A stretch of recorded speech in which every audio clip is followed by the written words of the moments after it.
Oke, 2045 Indonesia generasi emas.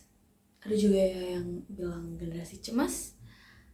Em, Kalau menurutku sih Indonesia 2045 itu merupakan generasi tumpul ya. Yo soy Pablo Emilio Escobar Gaviria.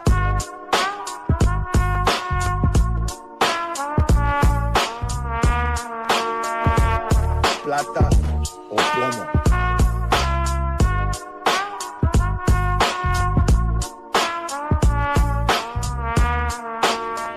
Pablo Escobar.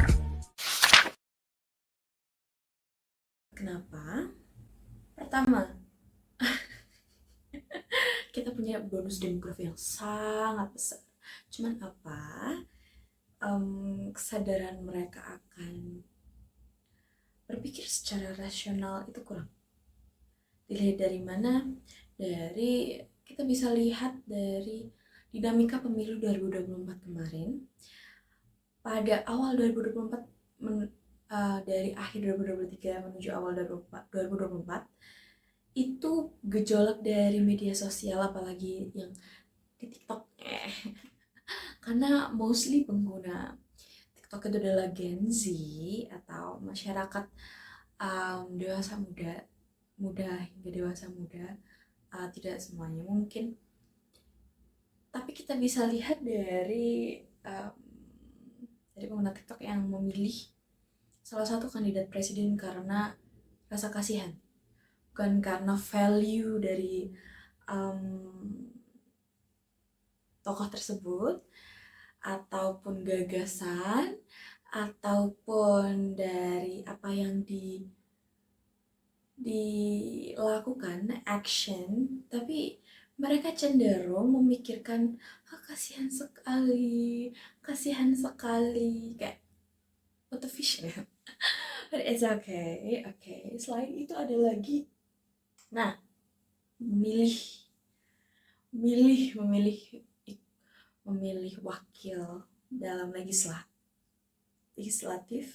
atau DPR, DPRD, DPD itu kayak ikut-ikutan, lalu kayak wah, siapa nih yang bayar, siapa nih yang tadi, mana ya yang tadi, siapa nanya yang bayar. Itu bukan hal yang baru untuk money politik dan kayak ikut-ikutan gitu, kayak kamu pilih apa, O A, O B, O C, kayak mostly semuanya, apalagi pemilih pemula, bukan hanya pemilih pemula, mostly orang yang tidak punya kesadaran politik, ataupun curiosity atau keingintahuan tentang suatu partai atau suatu bukan suatu seseorang calon legislatif gitu ataupun calon eksekutif gitu ya, itu mereka seperti mengikuti arus gitu. Jadi tidak punya pendirian sendiri, apa referensi mereka, dan riset minimal tentang biodata, biografi, apa yang tokoh-tokoh tersebut lakukan, apa yang orang-orang calon-calon tersebut lakukan, apa yang mereka katakan di sosial media ataupun riwayat digitalnya, ya kan, track record mereka itu apa gitu. Itu kebanyakan tidak ada curiosity yang terdapat dalam diri mereka seperti itu. Lalu selanjutnya adalah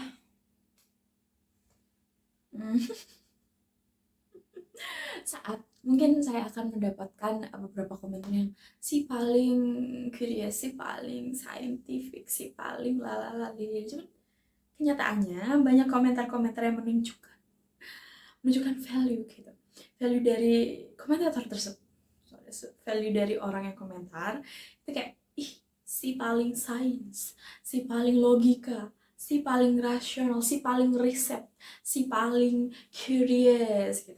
It's mocking, not like, bukan sebuah respect atau penghargaan lagi atau normalisasi mungkin ya untuk seseorang yang berpikir secara runtut, tapi itu malah menjadi mocking like hinaan gitu.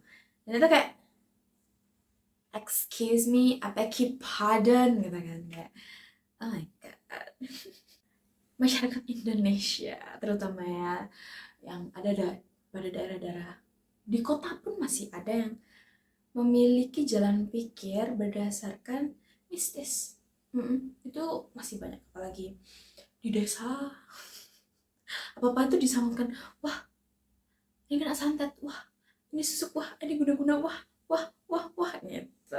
Kayak itu tuh gitu, kayak apa-apa dibawa ke mistis, apa-apa dibawa ke mistis. Nah itu that's why mereka, kita mungkin ya generasi kita that's why masyarakat kita eh, itu tuh tidak ada pola pikir yang darah daging, pola pikir yang runtut, yang rasional, alias kayak diri dulu nih, misal ada fenomena A begitu, apakah benar ini um, penyebab mistis atau ada hal lain, atau misalkan ada orang menebang pohon lalu sakit, apakah itu penunggu pohonnya yang revenge, atau ya simply terkena bakteri atau virus yang ada di pohon, karena pohon itu adalah makhluk hidup yang banyak mikroorganisme, banyak organisme-organisme lain yang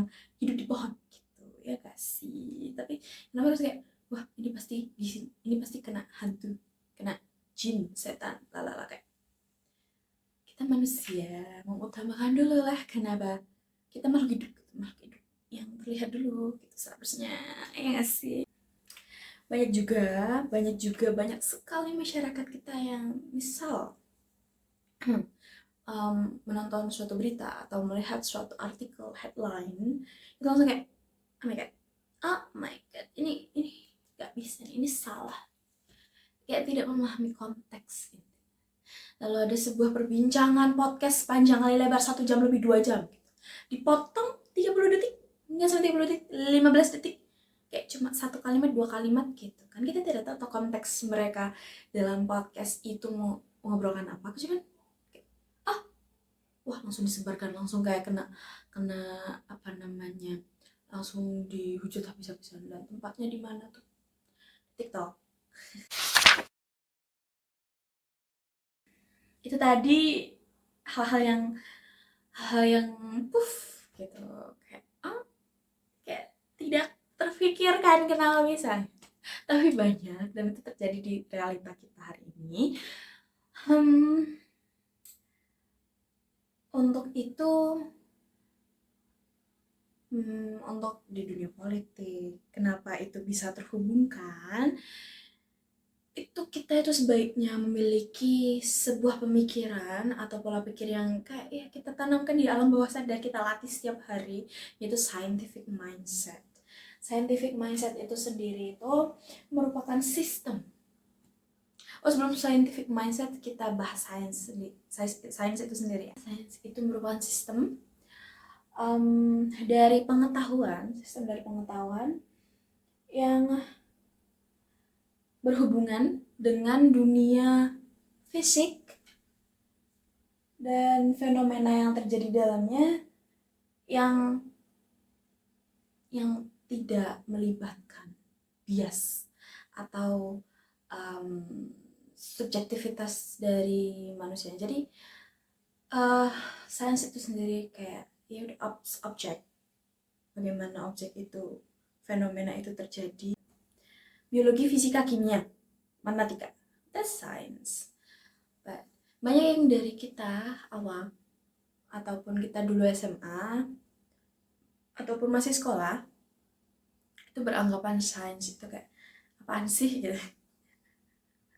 Cuman ya memang sometimes sains itu apaan sih untuk orang-orang yang tidak terlibat di dalamnya atau melakukan riset di dalamnya. Cuman sains itu simply membantu kita untuk menyelesaikan kehidupan sehari-hari. Misalkan kita bikin mie gitu kan, kita bikin mie terus kok kurang asin gitu, berarti bumbunya kurang. Atau bikin masakan selain mie deh, apa bikin sayur gitu, sayur bayam gitu. Terus kita kok kurang asin, kita kasih garam karena garam itu asin. Simply as that gitu. Sains itu juga bisa disambungkan ke pacaran gitu. Cari cowok. Tapi ada penjelasannya kenapa kita butuh cowok provider, atau kita suka cewek yang um, yang membahana gitu, yang cantik jelita gitu. That's about our biological needs. Kita bahas untuk cinta. Ya, sains sebenarnya cinta itu berdasarkan sains, guys. Jadi cinta itu hormonal needs kita untuk partner gitu kan, untuk berkembang biak, meneruskan gen-gen kehidupan kita yang fana ini, karena kita itu tidak immortal, karena kita adalah manusia, makhluk hidup yang bisa mati. Jadi kita meneruskan gen tersebut. Scientific mindsetnya itu tadi pas kita bikin sayur, kita nggak mungkin masukin gula. Itu sih sederhananya. Lalu scientific mindset kita apply. Habis ini kan pilkada, pemilihan kepala daerah. Lalu kemarin itu ada ramai sekali peringatan darurat Garuda Biru di mana-mana gitu ya. Nah, orang yang curious, orang yang punya scientific mindset, mereka akan pilih informasi yang kredibel, bukan dari orang yang tidak ada bukti atau orang yang asal cuap-cuap. And then akan merasakan gitu kan, habis dilihat, dibaca, didengarkan gitu, diri dicek ulang, di double check, triple check gitu kalau memang trust issues, ya kan. Tapi itu scientific mindset. Kenapa itu penting sekali untuk masyarakat Indonesia yang maju, dengan tidak melibatkan logika mistika. Dengan itu kita bisa, misal ada orang sakit gitu, itu bukan kesurupan atau histeria massa atau depresi. Nah, orang depresi bukan gara-gara kena santet dan kurang sholat, tapi ya memang depresi saja. Ya kan, jika punya scientific mindset ya udah dibawa ke psikolog, ke psikiater, malah diruqyah. Ya, itu sih menurut saya. Tapi sebaiknya jika memang kalian percaya akan jalur ritual keagamaan, alangkah baiknya dibarengi dengan pergi ke psikolog kalau pikiran kalian berat. Karena banyak temanku atau salah satu dari temanku itu sudah melakukan semuanya, sholat, tahajud, baca Quran dan lain-lain, cuman masih kurang plong, ya sudah, ya harus ke psikolog. Itu jawabannya. Dan balik lagi ke sains gitu. Balik lagi kayak kenapa masyarakat kita nih kayak, apalagi emang government atau pemerintahnya juga tidak mengutamakan sains gitu untuk perkembangan ekonomi, bisnis, lalu teknologi. Itu sains penting sekali ya teman-teman. Tapi R&D atau research and development, atau bisa dibilang itu inovasi ya, inovasi dari kita. Gini deh, karena saya basicnya adalah kimia, jadi fasilitas seperti instrumentasi, lab ya, lalu tenaga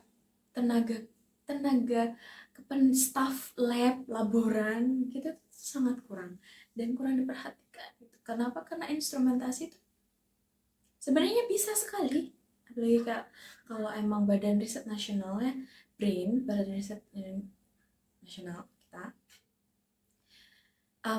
Saya mendengar dari banyak sumber dan kita bisa lihatlah bagaimana R&D-nya Indonesia itu pendananya sangat minim, atau itu bisa dibilang kurang. Kenapa? Karena banyak peneliti ataupun dosen-dosen yang melakukan penelitian itu berusaha keras mencari dana dari pemerintah, dana hibah ataupun invest atau apa namanya, sponsorship itu sangat sulit ya. Seharusnya seperti kita lihat di Thailand, dengan yang kita sama-sama agraris ya, sama-sama banyak petani, kita banyak lahan pertanian, we have a lot of kita punya banyak, we have a lot of lands, sea gitu. Seharusnya itu bisa dioptimalkan. Raw material atau bahan mentah itu bisa diolah sedemikian rupa dan diekspor gitu. Cuman ya itu tadi, kita cuman mengekspor terus raw material kita, terus kita tidak punya inovasi untuk mengolah itu dan bisa menambahkan nilai jual banyak sekali gitu. Kayak contohnya ikan gitu ya. Ikan kita diapakan coba, ikan sarden bisa. We took sarden. Kita cuma collect, dijual, udah gitu. Kadang juga di ikan aja diekspor gitu. A lot of things can talk of a fish gitu. Ya bisa diolah menjadi apa gitu. Bahan-bahan skincare itu pun bisa dari ikan, bisa dari tumbuhan dan lain-lain. Cuman kan mostly kayaknya bahan-bahan skincare itu tidak ada yang produksi di Indonesia. Ya, kayak itu kembali lagi ke kebijakan ya, decision of our government gitu. Jadi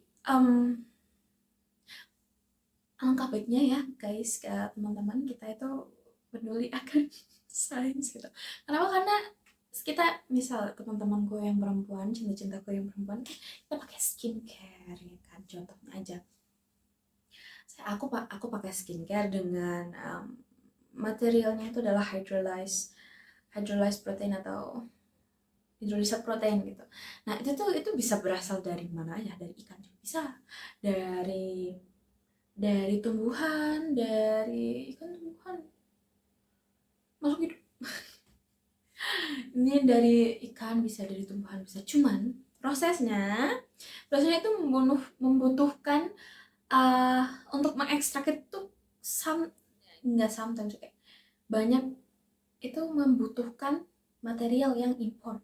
Jadi saat kita sebagai masyarakat kita terbuka akan pengetahuan baru tentang alam ini, bagaimana alam itu bekerja, terus apa yang kita bisa lakukan untuk kesejahteraan kita, kesejahteraan keluarga kita, dan orang-orang yang kalian sayangi, itu akan sangat bisa membangun peradaban yang lebih baik.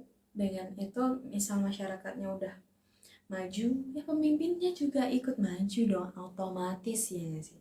Kalau masyarakatnya yang dengan masyarakat maju nih, hipotesisnya itu bisa mendorong keterwakilan atau pemimpin yang maju juga, karena masyarakat maju ini membuat mengekspos atau memberikan spotlight kepada pemimpin yang berpikiran progresif juga ya sayang. Jadi otomatis pemimpin kita, wakil-wakil kita juga akan maju, walaupun itu it will took so long in Indonesia, of course, because we are large country and kita sangat banyak sekali pulau, banyak sekali manusia yang harus diurus ya. Jadi it's okay, pelan-pelan kita bisa, kamu bisa, aku juga bisa, semua bisa. Itu tadi kembali kebijakan politik yang memfasilitasi, kebijakan politiknya terus memfasilitasi riset and development kita untuk membuat industri kita yang kayak yang lebih bisa, bukan cuma ekspor impor raw material saja, cuma ya harus itu tadi balik ke riset dan development untuk membuat industri yang lebih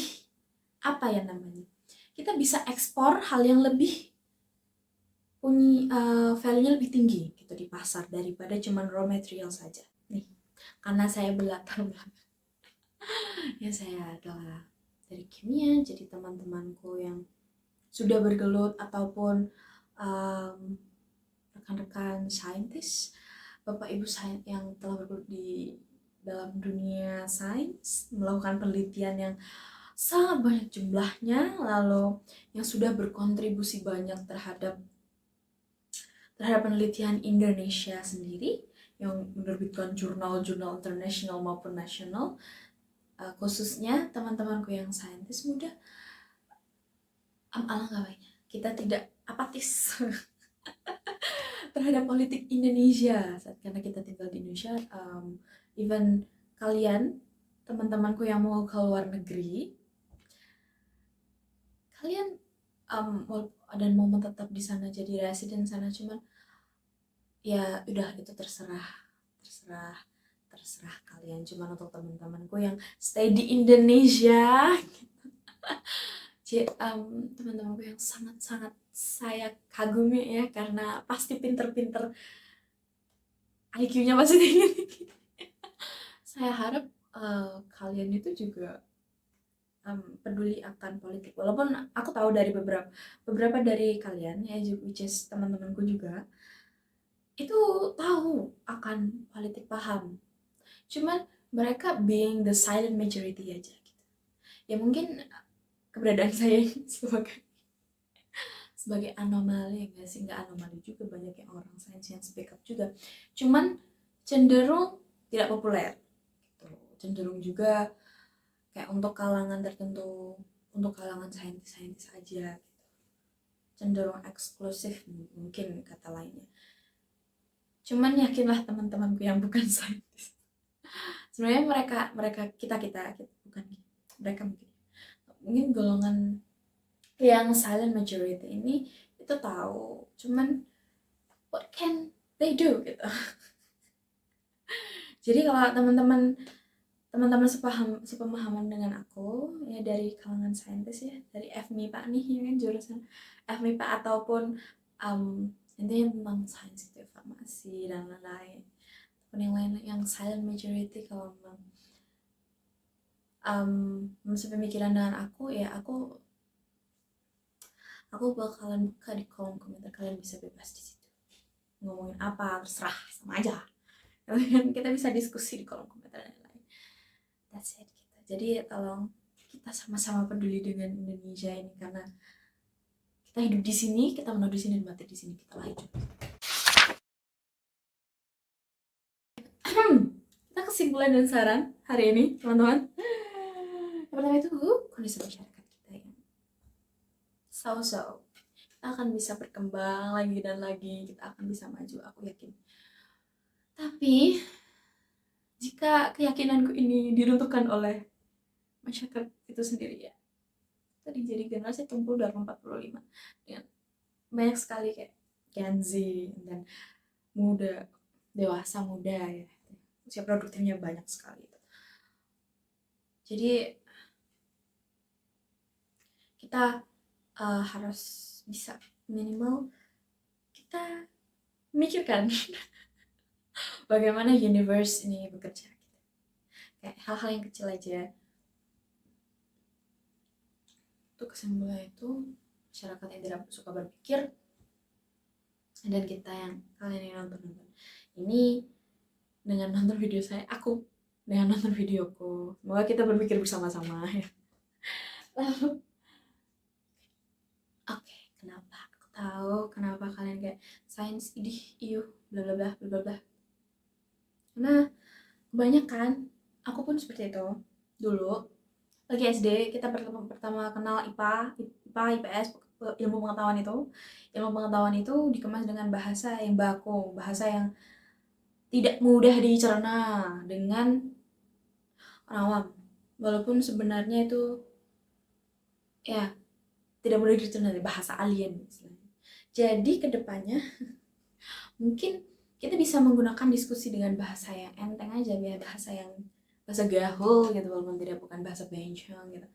Tapi kita bisa menggunakan bahasa yang paling sederhana, tapi bisa menjelaskan kompleksitas dari sains itu sendiri. Setuju tidak setuju? Setuju. Terakhir adalah bagaimana kebijakan Indonesia ini untuk memfasilitasi perkembangannya melalui riset dan development dari sains itu sendiri. Ya, kebijakannya pro dengan pembangunan, dana riset dibesarkan, dana penelitian juga dibesarkan gitu. Dan mungkin distribusinya itu dipersingkat, diefisienkan gitu ya. Dan ini lagi TMBH dihapuskan. Sekian dan terima kasih.